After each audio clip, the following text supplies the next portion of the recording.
तिमीलाई कुन बाइक मनपर्छ? मलाई केटिएम डुक। आमामा। केटा मान्छेले सबभन्दा बढी झगडा कोसँग गर्छ? केटो मान्छेले सबभन्दा बढी झगडा गर्ने भनेको आफ्नो गर्लफ्रेन्डसँग गर्छ। आफ्नो गर्लफ्रेन्ड माया गरेको मान्छेसँग सबभन्दा धेरै झगडा गर्छ।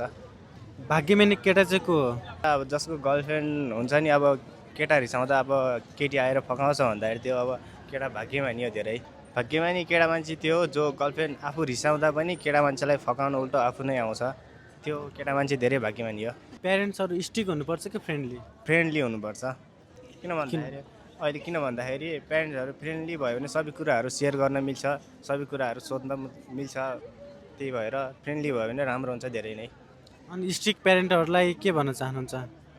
स्ट्रिक प्यारेन्ट्सहरूलाई चाहिँ म के भन्न चाहन्छु भन्दाखेरि अब त्यस्तो आफ्नो बच्चाबच्चीलाई त्यस्तो डराउने यताउता त्यस्तो नगर्नु होला। किन भन्दाखेरि अब आफ्नो बच्चाबच्चीलाई अब माया गरेर पनि राख्नुपर्छ। नेपालमै भविष्य छ कि विदेशमा? नेपालमा छैन, विदेशतिरै जानुपर्छ। नेपालमा त एउटा छैन। ल किन? किन भन्दाखेरि नेपालमा त्यस्तो छैन। विदेशमा हामीले अब 12 क्लियर गरेर विदेश जाने भन्ने सपना देख्नुपर्छ। किन भन्दाखेरि नेपालमा त्यस्तो भविष्य छैन। हामीले नेपालमा केही गर्न नै सक्दैनौँ। विदेशमै जानुपर्छ जसरी नि। पढाइ इम्पोर्टेन्ट छ कि स्किल? दुइटै इम्पोर्टेन्ट छ अहिलेलाई त। किन भन्दाखेरि अब स्किल भएर मात्र हुँदैन, पढाइ पनि हुनुपर्छ। पढाइ भएन भने पढाइ मात्र भएर पनि हुँदैन, स्किल पनि चाहिन्छ। किन भन्दाखेरि अब हामीसँग पढाइ भरपुर छ भने अब स्किल छैन भने त्यसको केही काम हुँदैन त्यो डकुमेन्टहरूको। त्यसैले हामीले पढाइ सँगसँगै केही स्किल पनि सिक्नुपर्छ।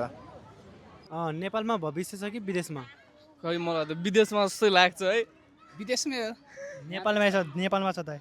गरेपछि नेपालमै छ। अब सकिन्छ भनेपछि अब नेताहरूले पनि अब के गर्छ, अबको यो अहिले चाहिँ विदेशमै छ है। केटाहरूले चाहिँ होइन अब कोही केटीलाई फ्रेन्ड बनाएपछि अबलाई उसले फ्रेन्डकै नजरले हेरेर हुन्छ कि उसलाई गर्लफ्रेन्ड बनाउने सो नजरले? म त अहिलेसम्म सिङ्गल छु। जो केटी आउँछ त्यसलाई सिधा गर्लफ्रेन्ड बनाउने हो। अब सिधा केटीको नजर, साथीको नजरमा त हेरिन्न त। सिधै गर्लफ्रेन्ड? सिधा गर्लफ्रेन्ड त। केटाले सबभन्दा बढी झगडा चाहिँ कोसँग गर्छ? मेबी साथीसँग। त्यही हो, साथीसँग यो साथीसँग। अनि हजुरलाई कुन बाइक मनपर्छ? कुन बाइक? मलाई कावासाकी। मलाई MT, Crossfire, NS, Bullet. सबलाई फरक रहेछ। केटा र केटीको लाइफमा चाहिँ कतिको फरक हुन्छ 18+ पछि? त्यही हो, अब केटाको त अब त्यही के भन्छ, अब गधा जस्तै भनौँ। अब जिम्मेवारी भन्ने कुरा हुन्छ। अब केटीहरूको पनि त्यस्तै हो।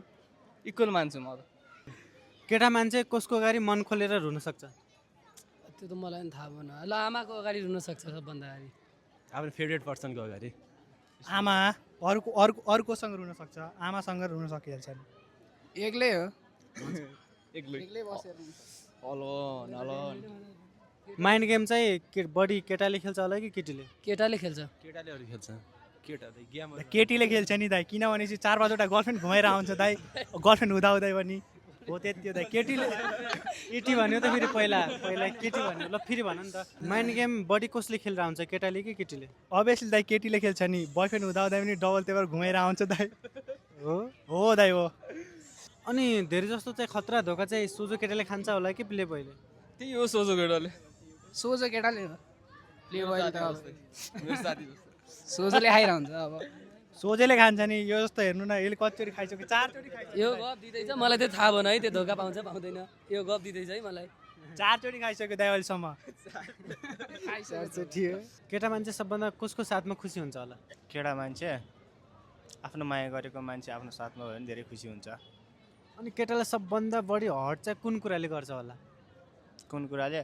आफूले माया गरेको केटी अरूसँग बोलेको देख्दा, थाहा पाउँदा र अरूसँग देख्दाखेरि नै धेरै हर्ट हुन्छ। अनि केटी चाहिँ अब ब्याड बोय प्रति नै अनि किन अट्र्याक्टिभ हुन्छ होला?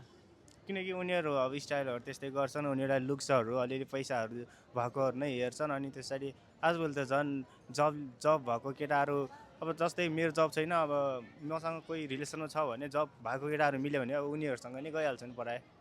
अनि केटाले चाहिँ केटीसँग लभ गर्दाखेरि स्किन कलर म्याटर गर्छन्, धेरै गर्छ।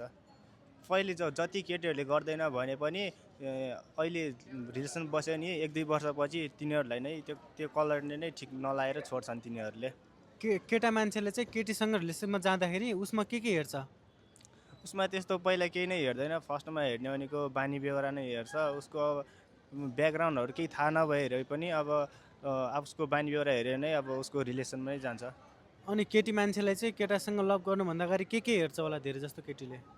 केटीले हेर्ने भनेको पैसा हेर्छ, लुक्सहरू हेर्छ, अनि फेसहरू हेर्छ, कलरहरू हेर्छ, सबै हेर्छ केटीहरूले त मलाई लाग्छ है। तर सबै केटीहरू त उस्तो हुँदैनन्, कोहीले धेरै जसोले गर्छन् त्यस्तै। केटाले चाहिँ केटीसँग लभ गर्नुभन्दा अगाडि के हेर्छन् धेरै जस्तोले? केटाहरूले हेर्ने भनेको पहिला रूप हेर्छन् होला, अनि त्यस पछाडि रूप हेर्छन् अनि राम्रो मान्छन्, अनि त्यस पछाडि रिलेसनमा बस्छन् होला जस्तो लाग्छ है मलाई धेरैले। हजुरलाई टल केटी मनपर्छ कि सर्ट? सर्ट। किन? किन भन्दाखेरि अब म हाइट छु, मेरो यहाँसम्म आयो भने ट्याक्क अङ्गाल हालेर छातीमा राख्न अलिक सजिलो होस् न। माइन्ड गेम चाहिँ बढी कसले खेल्छ होला, केटाले कि केटीले? मलाई लाग्छ केटीले। केटाहरूले पनि खेल्छन् तर केटाहरू सबै त्यस्तो त हुँदैनन्, तर केटीहरू पनि धेरैले खेल्दा हुन्छन्, मैले देखिरहेको हुन्छु। सोझो केटाले बढी धोका खान्छ होला कि प्ले बोयले? अब सोझो केटाले खान्छ नि धोका। कसरी? किन भन्दाखेरि सोझो केटाहरू लोयल बसिरहेको हुन्छन्, अनि लोयल बसेर उसलाई नै आफ्नो ठानिरहेको हुन्छन्। अब लोयल केटाहरूले त ऊ बाहेक अरूसँग कोहीसँग बोलेको हुँदैनन्। अब जति लोयल केटाहरूले उसलाई आफ्नो भनेर जति बोल्यो अब उनीहरू चाहिँ अब दिक्क मान्छन्, त्यही भएर सोझो केटाहरूले प्रायः धोका खान्छन्।